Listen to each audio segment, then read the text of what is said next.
What is happiness in positive psychology? Our culture often tells us that happiness is the ultimate goal.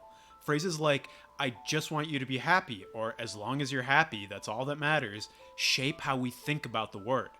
But what if we've got it all wrong? What if happiness isn't as simple or straightforward as we've been led to believe? In this video, we're diving deep into why happiness in positive psychology is not what you think it is, and why that might actually be a good thing. Happiness is often defined as a state of well-being characterized by emotions ranging from contentment to intense joy.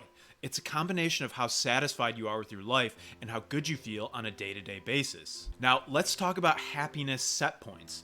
Imagine your happiness like a thermostat. No matter what happens, you tend to return to a certain baseline. This baseline is shaped by a mix of genetics, early childhood experiences, and social conditioning. Now, research backs this up. In a classic study by Brickman and colleagues, lottery winners were found to be no happier months after their win than they were before. Even more striking, people who had suffered paralyzing accidents reported lower levels of happiness than before the accident, but they were still surprisingly content, often rating their happiness above the midpoint on a scale. So while life can throw some serious curveballs, our happiness tends to bounce back to where it started. But why does this happen? Well, genetics plays a big part. Studies on identical twins and adopted siblings suggest that about 50% of our happiness is inherited. But don't worry, it's not all written in our DNA. According to researchers Sonia Lubomirsky, Kenan Sheldon, and David Schade, life circumstances like getting a new job or going through a breakup account for about 10% of our happiness. The real kicker? A whopping 40% of our happiness is influenced by what we do, our actions, thoughts, and the goals we pursue. Let's take a moment to dive into emotions. The circumplex model of emotions breaks down our emotional experiences into two main dimensions: valence and arousal. Valence measures the spectrum of our feelings, ranging from positive to negative. Think of it as the difference between joy and sadness, or excitement and fear. Now here's the interesting part. Opposite emotions rarely exist side by side. It's almost like they're in a tug of war. If joy pulls you in, sadness can't quite get a grip. This mutual exclusivity explains why you can't really feel ecstatic and furious at the same time. The model gives us a clearer view of how complex and dynamic our emotional world truly is. But happiness isn't just about fleeting moments of pleasure. It operates on different levels. Immediate pleasures are brief, tied to sensory experiences.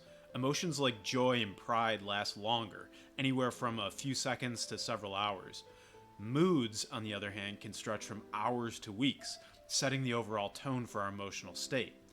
And then there are personality traits, like positive affectivity, which determine how often we experience positive emotions and can last a lifetime. This trait is closely linked to extroversion and shapes how we see the world over the long haul. So how do scientists measure something as complex as happiness? Well, they often use self-report questionnaires, asking people how they feel.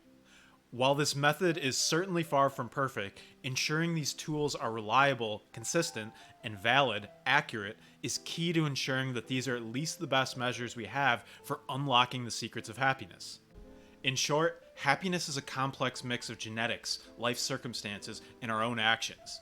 Understanding this can help us better navigate our own paths to a fulfilling life. But happiness is just one of many positive affective states which positive psychology tries to cultivate.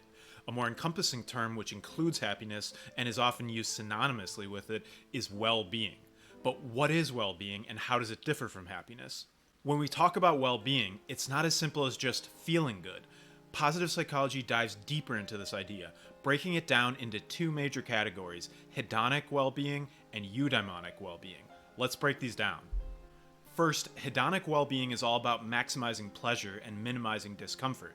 It's the kind of happiness that makes you think of a great meal, a fun vacation, or that rush you get when you hear your favorite song. Psychologists measure this using something called subjective well-being, or SWB.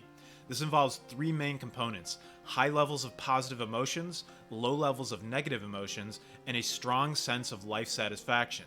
They've got scales for this too, like the PANAS, which measures how good or bad you're feeling, and the SWLS, which looks at how satisfied you are with your life overall. But there's another side to well-being: eudaimonic well-being.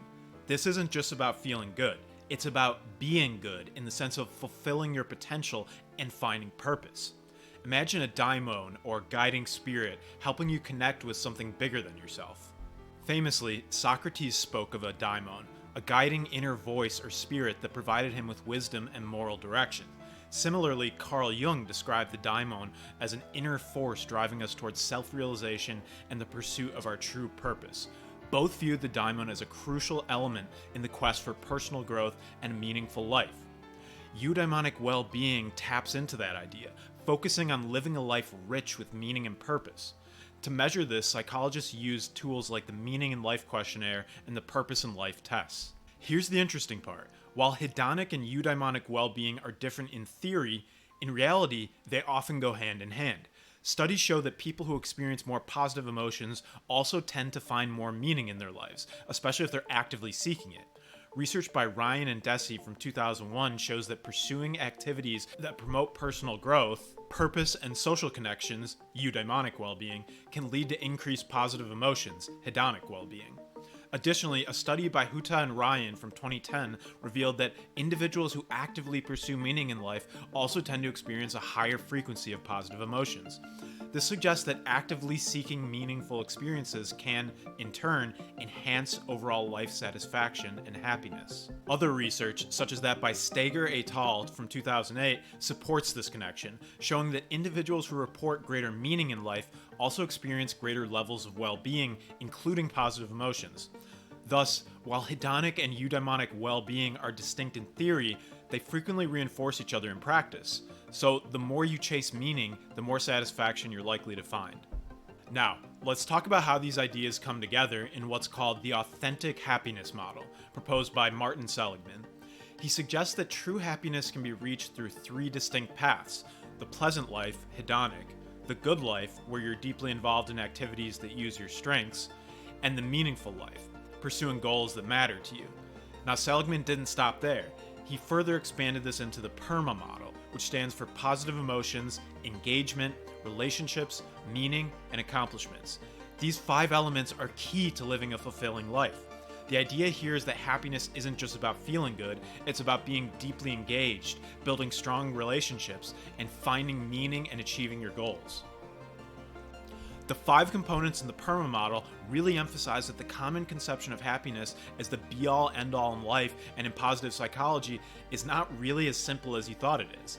There's actually quite a bit more involved than just the positive feeling state of happiness in living a good life.